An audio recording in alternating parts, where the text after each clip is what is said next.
सुबह 10 बजे से लेकर 11 बजे के बीच में उपस्थित हूँ आप सबके सामने। आज जिनकी कुंडली लेकर के आया हूँ इनका नाम है पीयूष और ये कुंडली मुझे मिली है जयपुर राजस्थान से। शुरू करते हैं आज का कार्यक्रम। कहीं नहीं जाना है, बिल्कुल बन के रहिएगा। अब मेरा दूसरा चैनल आप लोगों ने सब्सक्राइब किया है कि नहीं किया है? नकुल पाराशर शॉर्ट्स के नाम से मैंने बनाया है। उस पर 126 सब्सक्राइबर हो गए हैं और आप लोग भी जरूर ही कर लीजिए। वहाँ पे शॉर्ट्स मिलते हैं। सोच रहा हूँ उस पर धीरे धीरे कुछ नए कार्यक्रम भी अलग तरीके से बनाऊँ। देखता हूँ दिमाग में जैसे कुछ आता है। वक्त की कमी के कारण कई बार नहीं बना पाता। शुरू करते हैं। सबसे पहले पर इनकी कुंडली पे आने से पहले मैं आप लोगों को, जैसा आप लोग जानते हैं, मेरे प्रत्येक कुंडली विश्लेषण के कार्यक्रम में आरंभ में मैं बताता हूँ मनुस्मृति की बात। भगवान मनु ने अपने स्मृति ग्रंथ मनुस्मृति में एक बड़ी अद्भुत बात कही है। वैसे वहां पे जितनी बातें लिखी गई हैं, अगर व्यक्ति पालन कर ले तो वो ऐसे ही उत्कृष्ट हो जाता है। पर वहां वो जो बात लिखी है वो मैं आपको बताऊं। प्रभु शक्ति संपन्न व्यक्ति का हमेशा ही हमें अनुसरण करना चाहिए, अनुकरण करना चाहिए। अब ये प्रभु शक्ति संपन्न कौन है? तो प्रभु शक्ति संपन्न वो है जो प्रभु की बातों से ही अपना संबंध जोड़ करके रखे। और प्रभु की बात कहां है? वो शास्त्रों में है, वेद में है, वेदांग में है, पुराणों में है, उपनिषदों में है। तो इनका जो अध्ययन करके बैठा है और जो उसको अपने जीवन में निरंतर उतारने की कोशिश में लगा है या निरंतर उसमें ही रमा हुआ है, वही प्रभु शक्ति संपन्न है। और प्रभु किसे कहते हैं? तो मैंने अपने आरंभ के कार्यक्रम में बताया था, स्मृति वाली बात में ही, मनुस्मृति में ही बात बताई थी। प्रभवती इति प्रभु, जो समस्त भोग और ऐश्वर्य का मालिक होते हुए भी ज्ञान और वैराग्य के भाव से युक्त है। जब त्यागने की बात है त्याग दिया, वैराग्य का भाव आया तुरंत त्याग दिया। मतलब उसमें उसकी संलिप्तता नहीं है, उसमें उसका जो है वो चिपका हुआ नहीं है। वही प्रभु है जो संपूर्ण तो है, पर जब कभी भी त्यागने की बात आती है तुरंत तैयार हो जाता है। उसके अंदर दानशीलता का गुण है और बहुत उच्चतम स्तर का है, तो उसे प्रभु कहते हैं। पर यह प्रभु शक्ति संपन्न की बात यहां पे उस वर्ण से की गई है जिसके पास समस्त वेद, समस्त आरण्यक, समस्त उपनिषद और समस्त पुराण हैं, या जिसका अध्ययन जिसने कर रखा हो। ब्राह्मणों के पास ये नहीं है। अगर एक ब्राह्मण है लेकिन उसने अगर वेदों का और सार तत्वों को समझने की कोशिश नहीं की है तो वो उसका मुख देखना भी दूषित होता है। जो यज्ञोपवीत से युक्त नहीं है, जिसके संस्कार विहित, जो संस्कार से युक्त नहीं है और जो निरंतर ही पापाचार में लिप्त है, वो ब्राह्मण भी ऐसे ही है। पर निसंदेह जिसके पास धर्मशास्त्र है और जो प्रभु की भक्ति में लगा हुआ है, वो संपूर्ण हो जाता है। अब आइए आपको गीता जी के अध्ययन वाली बात तो मैं कार्यक्रम में बताता हूं, यहां इनकी कुंडली पे लेके आता हूं। आइए अब आपको मैं इनकी कुंडली के विश्लेषण पे लेके आता हूं। जरा विचार करिए, इनकी कुंडली बनी है कृष्ण पक्ष के अमावस्या की, बाप रे। और 12वें भाव में चंद्रमा बैठ गए। अगर यही चंद्रमा यहां बैठे होते या यहां बैठे होते या लग्न में बैठे होते तो उसका दोष नहीं लगता, लेकिन ये 12 में है, इस वजह से ऋण मुक्ति में दिक्कत करेंगे। 12वें भाव के अधिपति लग्न में और लग्न के अधिपति के साथ इस कुंडली में बुध राजयोग कारक होते हैं, तो लग्नेश का संबंध राजयोग कारक ग्रह से होगा, तो ये एक अलग व्यवहार पैदा करेगा और व्यक्ति को संपूर्ण बनाएगा उसके स्वभावों से। आपके जीवन में जितनी समस्या आ रही होगी, चाहे वो मन से हो, चाहे वो धन के न रुकने से हो। इन्होंने बहुत सारी बातें लिखी है। मेरे पास धन टिकता नहीं है और धन की सबसे ज्यादा समस्या है। ऋण में बहुत ज्यादा हूं, काम करता हूं पर उसमें मन भी लगाता हूं पर उसमें उतनी सफलता नहीं मिलती। आत्मबल भी क्षीण है क्योंकि सूर्य 12 में है और संपूर्णतया मनस्तु हितगु चंद्रमा को कहा जाता है और वो 12 में है। तो भगवान आपको, मैं आप लोगों को एक बड़ी अच्छी बात बताऊं, अपने अनुभव की बात है, ये किसी ग्रंथ की बात नहीं है। पर मैंने 2 चीजें अपने ज्योतिषीय क्षेत्र में 2 चीजें बड़ी गंभीर अनुभव किया है। एक, चंद्रमा पापक हो जाए तो, और खास करके एकादशी, द्वादशी, त्रयोदशी, चतुर्दशी और अमावस्या का हो जाए तो, और एक राहु 8वें में बैठ जाए तो पगला देते हैं। मतलब मैं सच में कहूं, मुझे स्वयं उस कुंडली पे बड़ी अजीब सी स्थिति में चला जाता हूं कि क्या कहूं मैं इन्हें। अष्टम के राहु वाले दिमाग खा जाते हैं। अष्टम भाव पे राहु का प्रभाव दिमाग खा जाता है, मतलब इतना सोचने को विवश कर देगा कि आप मुक्त ही नहीं हो पाएंगे। और 12वें के चंद्रमा और अमावस्या के चंद्रमा स्वास्थ्य नहीं रहने देते, स्वास्थ्य सिद्ध नहीं होता, नुकसान होता है, आर्थिक पक्ष कमजोर बना रहता है, बेवजह की चीजों में व्यक्ति उलझा हुआ रहता है, उसको वो सड़क जो है वो चौरस मिलता ही नहीं है जिसपे वो सपाट दौड़ सके, एक न एक परेशानी में उलझा रहता है। और इसमें ऐसा नहीं है कि उसके कृत्य कमजोर होते हैं या फिर वो कमजोर बुद्धि का होता है, ऐसा बिल्कुल भी नहीं, पर वो दैव कृपा से उसके ऊपर ये कह सकते हैं कि थोड़े से उसको अंक कम मिले होते हैं, ऐसा है।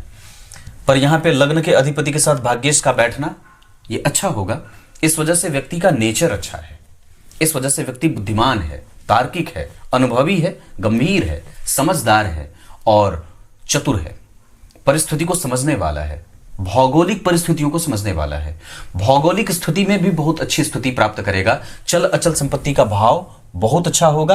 पत्नी थोड़ी कड़वी है पर यहां मंगल है, इस वजह से चतुर्थ के मंगल अच्छे नहीं होते, क्योंकि वस्तुतः वो उनका नीच का भाव होता है 1 2 3 4 काल पुरुष की कुंडली के हिसाब से। और चतुर्थ भाव में 2 ग्रह अच्छे नहीं होते हैं।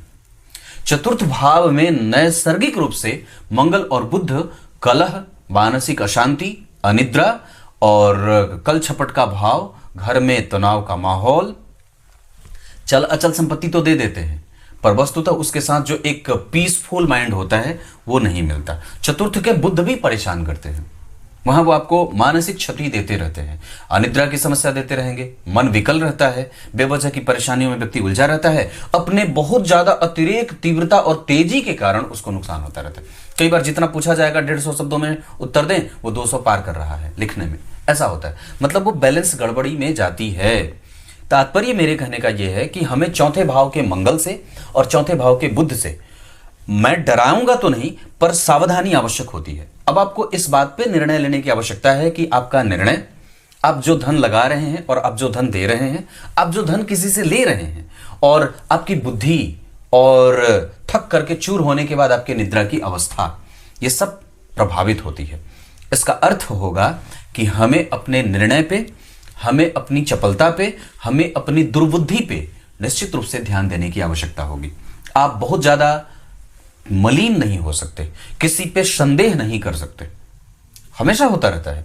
और चौथे भाव का मंगल घर में कलह का वातावरण तैयार करता है। जन्मस्थान से दूर तो ये पापग्रह रखते ही हैं, पर रहने के बाद भी व्यक्ति को वैचारिक दूरी बना देते हैं, मन मिलता ही नहीं है। कुल देवता की पूजा करिए, हनुमान चालीसा का पाठ करिए, पीपल के वृक्ष की आराधना करिए, उसकी परिक्रमा, क्योंकि अश्वत्थ है ना वो, और भगवान ने बात कही है विभूति योग वाले उसमें कि मैं वृक्षों में पीपल हूं, वो संपूर्ण जीवों का वो प्राण तत्व है, ऐसा। तो यहां पे पर आपने एक जो सवाल पूछा था कि क्या मेरी कुंडली में चल अचल संपत्ति के योग हैं, आप लोगों को बात बताऊं, जब जन्म कुंडली के चतुर्थ भाव से शनि और मंगल का संबंध बन जाए तो निसंदेह व्यक्ति की कुंडली में चल अचल संपत्ति बड़ी अच्छी बनती है। अब बात रही कि ऋण से मुक्ति होने का भाव 12वां, धन भाव में पापग्रह की राशि, पापग्रह का बैठना थोड़ा कमजोर, लाभ भाव के अधिपति धन का योग लगा रहे हैं और पंचम भाव में अकेले गुरु, इस वजह से व्यक्ति को ऋण मुश्किल से पीछा छोड़ते हैं। तो थोड़ी बहुत दिक्कत तो होगी, क्योंकि वस्तुतः 12वें भाव में अमावस्या दोष है और पंचम भाव में अकेले गुरु बैठे हैं, जो ज्ञान के पक्ष के लिए। इन्होंने पूछा है कि पंडित जी मेरा मन पढ़ाने का खूब करता है, पंडित जी मेरा मन पढ़ाने का खूब करता है पर सफलता उतनी नहीं मिलती है, कोचिंग खोला था बंद हो गया, या फिर ऐसा कुछ, भी प्राइवेट स्कूल में पढ़ा रहा हूं। पर तात्पर्य है कि आपकी कुंडली में व्यापार भाव के अधिपति उच्च के हैं और धन भाव में शनि बैठे हैं, ये गंभीर हैं। धन भाव के अधिपति उच्च के हैं और जन्म कुंडली में लाभ भाव के अधिपति नीचा विलासी राहु केतु के संपर्क में, इस वजह से लाभ भाव में आपको कई जगह से काम करने की आवश्यकता पड़ेगी। आप पढ़ा रहे हैं तो साथ में और भी पढ़ाइए, मतलब अपनी लेबर बढ़ाने की आवश्यकता है, एक्स्ट्रा एफर्ट की आवश्यकता होगी। कारण है इस भाव के अधिपति तृतीय भाव से, अपने भाव से 3 घर आ गए हैं, इस भाव को बिगाड़ रहे हैं। शुभ ग्रह का अपने भाव से 4 घर आगे बैठना अच्छा होता है, पापक ग्रह का अपने भाव से 3 घर आगे बैठना अच्छा होता है। तो मंगल धन है, धनेश उच्च के हैं, पैतृक संपत्ति उच्च का है, ये गंभीर है। आपको गंभीरता और धीरज रख के धैर्यता के साथ काम करने की आवश्यकता है। हो सकता है आपने जल्दबाजी में कोचिंग क्लासेस अपनी बंद कर दी हो, ऊब करके। कारण क्योंकि उसके पहले आपकी कुंडली में राहु चल रहे थे। आपका जन्म उत्तरा फाल्गुनी में हुआ है, यह अच्छा है। सूर्य इस कुंडली के नक्षत्र के अधिपति होते हैं। सूर्य हस्त नक्षत्र में बैठे हैं और चंद्रमा जो है वो सूर्य के नक्षत्र में परिवर्तन कर रहे हैं। उच्च के शनि है नवमांश में, ये बहुत बढ़िया होगा। जो इस कुंडली के लिए धन भाव के अधिपति मंगल यहां भी उच्च के, मंगल यहां भी उच्च के, ये वर्गोत्तम। और मंगल यहां पे तुला राशि में उच्च के शनि के साथ बैठे। इस कुंडली के लिए सर्वाधिक अच्छा ग्रह तो मारक ग्रह ही बन रहा है। पर फिर भी एक बात बता दूं, आपको बजरंग बली की पूजा और अपने पितरों के निमित्त दीपक का दान अवश्य ही करना चाहिए। गंगा जल का पान करिए, मिट्टी से स्नान करिए और शहद मिट्टी के कप में ही भोजन किया करिए, पानी पिया करिए। राहु छठवें भाव में, यहां पे दृष्टि अच्छी नहीं। राहु की दृष्टि सूर्य और चंद्रमा को प्रभावित कर रही है। राहु की दृष्टि धन भाव को भी प्रभावित कर रही है, क्योंकि नीच की दृष्टि राहु की जा रही है। शनि यहां पे बैठे हैं, इस वजह से गंभीरता से धीरे धीरे देर से पर धन देंगे। अचल संपत्ति आपका बन जाएगा, उसमें कोई दिक्कत नहीं है। ऋण मुक्ति में थोड़ी बहुत दिक्कत होगी, क्योंकि धन भाव थोड़ा कमजोर, लाभ भाव भी थोड़ा कमजोर, पंचम भाव के अधिपति हैं, कमजोरी हो रहे हैं इस कुंडली के लिए। हालांकि वो अच्छे होते हैं, पर कारक ग्रह अगर धन भाव में बैठेगा तो कम से कम धन तो देगा। कारण है क्योंकि धनेश बढ़िया बैठे। लग्न में 2 शुभ ग्रहों का बैठना, मालव्य योग और रोचक योग का बनना, इस वजह से व्यक्ति कम से कम हठी है, जिद्दी है, गुस्सैल है, क्रोधी है और उन्मादी भी है। पर इनके अतिरिक्त साहसी और नेचर में बहुत ज्यादा बल लगाने वाला है। आपको पीपल का वृक्ष और नीम का पेड़, इसके साथ साथ अशोक का वृक्ष भी अवश्य लगाना चाहिए। एक बात और बता दूं, आप अपना काम जब तक नहीं करेंगे तब तक सफलता नहीं मिलेगी। आपने पूछा है कोचिंग करूं या सरकारी नौकरी? सरकारी नौकरी तो है नहीं, क्लियर बोल दिया। अब दम है तो दिखा दीजिए निकाल के, तो मुझे भी अच्छा लगेगा। सरकारी नौकरी का योग इस कुंडली में थोड़ा कम होगा। हाँ, मंगल की नीच दृष्टि अगर यहां नहीं होती और चंद्रमा पे शनि का अगर प्रभाव होता, या जन्म कुंडली में गुरु यहां बैठे होते और शनि यहां बैठे होते, तो निश्चित रूप से सरकारी नौकरी होती और चंद्रमा अगर अच्छे हो जाते तो। पर इन चारों स्थितियों में से कोई भी नहीं बनी है, इस वजह से उसके योग कमजोर हैं। ऊर्जा का बेवजह का क्षरण करने का कोई अर्थ नहीं है। आप तब तक सफल नहीं होंगे जब तक खुद का काम नहीं करेंगे। और खुद का काम क्या? गंभीरता से अपनी वाणी का प्रभाव। मंगल बढ़िया है, वाणी से संबंधित कोई भी काम करिए। आप मार्केटिंग बहुत अच्छा कर सकते हैं और पॉलिसी, बीमा और कई जगह से धन तो कमाने की आपकी कुंडली में शेयर, सट्टेबाजी, लॉटरी वगैरह का योग नहीं है, उधर मत जाइएगा। हाँ, पर एक बात और भी बता दूं कि आप पढ़ाने का काम बहुत अच्छा कर सकते हैं। इसके अतिरिक्त आप फलों का कारोबार कर सकते हैं। कृषि, गोरक्षा और वाणिज्य से संबंधित कोई भी काम कर सकते हैं। इसके अतिरिक्त लाल चीजों का कारोबार भी आपकी कुंडली में होगा। मारक ग्रह पर उसी का ग्रह बता रहा हूं। आपकी कुंडली में खाने पीने का सामान बहुत अच्छा चलेगा। अगर आप चाहते हैं तो 2039 तक रेस्टोरेंट और खाने से संबंधित कोई भी कारोबार कर सकते हैं। फलों का कोई कारोबार कर सकते हैं, ड्राई फ्रूट वगैरह का कोई कारोबार कर सकते हैं। ये सारे साधन आपकी कुंडली में बने हैं। अवसर तो इतना सारा है, पर बताने वाला कोई हो तब तो व्यक्ति की दिमाग खुले। तो ये इतनी सारी बात है। दोष युक्त ऋण में अभी थोड़ा समय लगेगा, इस वजह से आपको अभी पैसे जोड़ने की आवश्यकता होगी और मैं समझता हूं कि 2033 के करीब करीब पहुंच जाएगा ऋण चुकता होने में। एक बात और बता दूं, शुक्र की दशा सबसे अच्छी होगी इस कुंडली के लिए। बुध की दशा भी इस कुंडली में बहुत अच्छी होगी। शनि की दशा थोड़ी बहुत कमजोरीपन के साथ होगी। गुरु को ठीक करने के लिए जल दिया करिए सूर्य को अर्घ, विष्णु सहस्त्र नाम का पाठ, गीता जी के 5वें अध्याय का पाठ प्रत्येक दिन रात को सोते समय, और ये दोनों विष्णु सहस्त्र नाम और गीता जी के 5वें अध्याय का पाठ ये रात को सोते समय, और कम से कम देवी कवच का पाठ प्रत्येक दिन सुबह में अवश्य करना चाहिए। इसके अतिरिक्त लगातार 3 बार हनुमान चालीसा का पाठ प्रत्येक दिन किया करिए। नवमांश कुंडली में ग्रहण में है देवता, पत्नी को कहिए थोड़े शांत रहें, क्योंकि यहां मंगल है और यहां पे बुध है। उनकी चपलता और उनको लगता है कि मैं जो कह दूं वो सबसे ज्यादा सही है, और कई बार उनकी बात आपको मान लेनी चाहिए। तर्क वितर्क करने से मन के भाव कमजोर होते हैं और तर्क वितर्क करने से मन छिलता बहुत है। मन जितना गंभीर होगा, छिलेगी कोई चीज तो क्या होगी? हल्की होगी। तो मन हल्का तो वैसे ही, वो तो ऐसे ही भटक रहा है और आप उसको और छिल रहे हो तर्क वितर्क करके, तो छिलो मत। कहते हैं ना, बातों को छिलना नहीं चाहिए। तो आप तर्क वितर्क करके अपने मन को, जो गंभीर अवस्था का चाहता है कि मैं गंभीर हो जाऊं, वो गंभीर हो नहीं रहा, तो छिलिए मत। और जितना ज्यादा हो सके अपने आप को और भी ज्यादा, अब कहिए अपनी पत्नी को कि चीजों से संपर्क थोड़ा कम रखे, वो चिपकी हुई हैं और कई बार उनको लगता है कि मैं जो कह रही हूँ वो बिल्कुल सही कह रही हूँ, या फिर मेरी बात क्यों नहीं मानी जाएगी, ऐसा तो ये ना हो। शुक्र बुध है वो थोड़ी अल्हड़वी हैं, ऐसा। कर्म क्षेत्र के लिए मैंने बताया नौकरी नहीं है, व्यापार अपना, कोचिंग क्लासेस खुद की, आप पढ़ा रहे हैं तो किसी दूसरे जगह कोचिंग अवश्य खोल लीजिए, ये आपकी कुंडली है। सूर्य आपकी कुंडली में चंद्रमा के साथ नक्षत्र का परिवर्तन सबसे अच्छा परिवर्तन होगा। मंगल आपकी कुंडली में ठीक बैठे हुए होने के बावजूद नहीं है वो, क्योंकि उस भाव में न बैठ करके अगर कहीं इधर उधर बैठ जाते तो बहुत अच्छा होता। वैसे चतुर्थ भाव से शनि मंगल का संबंध आपको धनवान अवश्य बनाएगा। बुध आपकी कुंडली में कम से कम आपके पास क्रिएटिविटी है, आप बहुत ही सूक्ष्म सोचते हैं, वैचारिक है, मतभेद आपका आपके साथ नहीं है। अगर ये चंद्रमा कमजोर नहीं होता तो आप जो अपने हिसाब से लड़ रहे हैं कभी कभी अपनी परिस्थितियों से, आपका जो झगड़ा है वो भी नहीं होता। और गुरु आपकी कुंडली में बिल्कुल ठीक है, ज्ञान का पक्ष ठीक होगा। संतति होने में अगर दिक्कत होती होगी तो समझ लीजिएगा ये गुरु का प्रभाव है, इस वजह से ऐसा हो रहा है। वैसे आपकी कुंडली में ज्ञान पक्ष कभी भी खराब नहीं है और आप चरित्रवान हमेशा ही बने रहेंगे। अनुभव आपके पास हमेशा ही है। आपकी पत्नी को यह बात समझने की आवश्यकता है, जिसको वो ज्ञान देती है वो संपूर्ण अनुभवों का भरा व्यक्ति है। तो आप अपनी बुद्धि को थोड़ा शांत करो, मोड़ो। आपकी पत्नी को ये मैं बता रहा हूं और मैं 100% ये दावे के साथ कह सकता हूं, इस व्यक्ति को कोई भी उपदेश की किसी की आवश्यकता नहीं है, तो स्वयं ज्ञान से भरा है। गुरु ने शुक्र को, गुरु ने बुध को देखा है। तो आप अगर इनकी पत्नी किसी भी तरीके से अगर मतभेद कर रही है तो वो जबरदस्त पाप कर रही है। मैंने ना तो आपको देखा है ना तो आपकी पत्नी को, और ना मैं आप लोगों के प्रभाव से युक्त होकर के कोई बात कह रहा हूं। आपकी पत्नी को बस ये बात इतनी टुक सुना रहा हूं, ये गड़बड़ है, ये ठीक नहीं है। आपकी पत्नी पे को अपने ऊपर काम करने की आवश्यकता है। जाओ बोल दिया। यहाँ पे गुरु हैं, राहु के संपर्क में नहीं है, पर राहु और मंगल का प्रभाव है। और यहाँ पे पंचम भाव के अधिपति और पंचम भाव सप्तम भाव के अधिपति उच्च के हैं, पर पंचम भाव पापकर्त्री में है। इस वजह से आपको प्रेम थोड़ा कम मिलता होगा, यश कीर्ति मान सम्मान पद प्रतिष्ठा वगैरह कम मिलेगी। गुरु हैं कमजोर, अकेले होते हैं, संग खोजते हैं।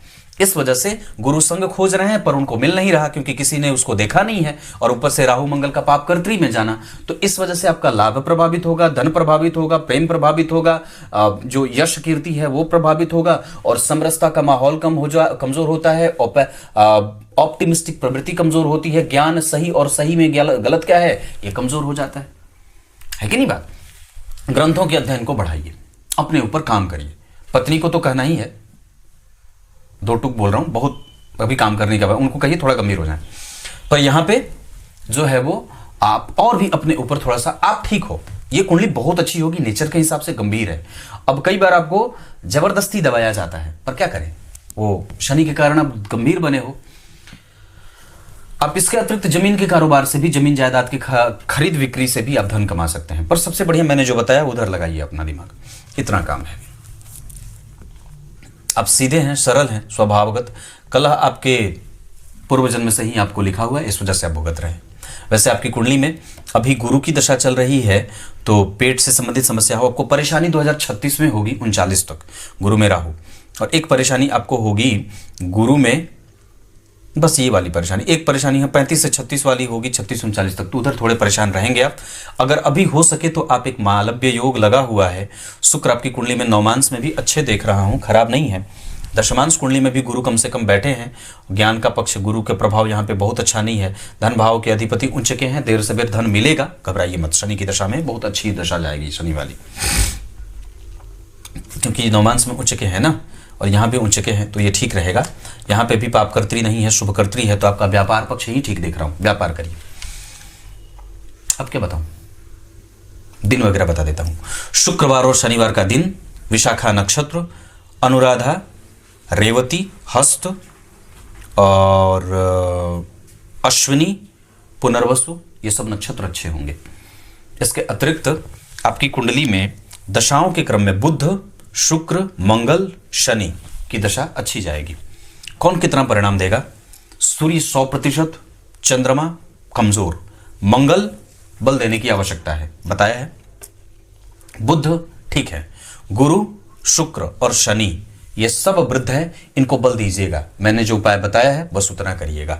राहु और केतु आपको थोड़े बहुत परेशान करेंगे। राहु यहाँ बैठे हैं सम संख्या की राशि में और इन्होंने सूर्य चंद्रमा सबको प्रभावित किया है। किसी भी शुभ ग्रह का उस पर कोई प्रभाव नहीं है। चंद्रमा भी पापक है, नैसर्गिक रूप से नहीं होते, पर आपकी कुंडली के लिए हो रहे हैं। भाग्य का बल है, धर्म का पक्ष आपकी कुंडली में होगा। लग्न में ही व्यक्ति दूसरों के लिए करना चाहता है, सामाजिक संस्थाओं का मालिक होता है। उसके बाद वो बड़े लोगों से, शुद्ध हस्त लोगों से उसके संपर्क होते हैं। गुरुजनों का आदर, गुरुजनों के प्रति श्रद्धा का भाव, सबको सम्मान देना, सबके प्रति अच्छा और दया का भाव रखना, ना चाहते हुए भी कलंकित होना, ये सब है। मित्रों के साथ दुश्मनी हो सकती है, बच के रहिएगा। पत्नी के साथ मतभेद ना करिए, वो आपको समझ नहीं रही है, ऐसा कह सकता हूं। इनकी कुंडली में आप जब धन भाव को, लग्न को देखते हैं तो लग्न का अधिपति लग्न में बहुत बढ़िया और शुभग्रह बुध के साथ, धन भाव के अधिपति जन्म कुंडली में उच्च के और धन भाव में इस कुंडली का सर्वाधिक योग कारक ग्रह, ये ठीक है। पर वस्तुतः स्वतंत्र रूप से जब मैं धन भाव का अध्ययन करूंगा तो मुझे धन के साथ लाभ भी देखना होगा, पंचम भी देखना होगा, नवम भी देखना होगा। नवम भाव ठीक है, पंचम भाव कमजोर, क्योंकि नीचाभिलाषी राहु से तृप्त है, परेशान है, त्रस्त है। और पंचम भाव के अधिपति शनि इस कुंडली में शत्रु के घर में, और शुभग्रह नहीं है, ये पापग्रह होकर के अपने भाव से 4 घर पीछे बैठे हैं, तो थोड़े कमजोर भी होंगे। वस्तुतः पंचम भाव के अधिपति का द्वितीय में जाना ठीक होता है। तो 2 तरीके से फायदे मिल सकते हैं। कैसे? क्योंकि शनि की उच्च दृष्टि पंचम भाव पे, चतुर्थ भाव पे, शनि की 7वीं दृष्टि अष्टम भाव पे मित्र की, और शनि की शत्रु दृष्टि यहां पे लाभ की।